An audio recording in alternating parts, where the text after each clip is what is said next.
اي اي اي اي اي اي اي اي اي اي اي السكوار يا السكوار. ايماجيني السكوار من فوق لتحت، تسقسي باش تشري الاورو ما كاش، هادو ما كاع يحوسوا يشرو ما يبيعوش. حبيت نشري شويه اورو، قال لي لا عندك انا نشري عليك ما كاش.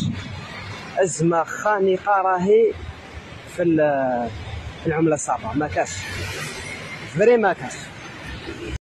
كيما توقعنا البارح خوتي اليوم كيف الاورو 26 وما كاش كاع اللي يبيع، بالعكس كاع الناس تحوس تشري، غير تجوز من تما تسقسي يقول لك الا تبع عليك.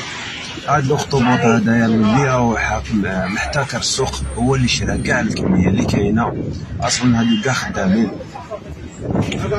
محتكرها يعني شيكور ما كاش اللي يهضر معاه، عنده اوبجيكتيف في راسو راه يدير فيه، قم كاع الكونتيتي وخليها تنتقل كيما يحب هو شيكور. إذا متابعينا الكرام كما شاهدتم الرعب والفوضى والذعر يسود بين الجزائريين بسبب انهيار العملة، بسبب انهيار قيمة الدينار الجزائري. وهذه المشاهد اللي شفتوها على وجه الخصوص، هذا المشاهد هي من واحد البلاصة كتسمى بالسكوير في العاصمة الجزائرية.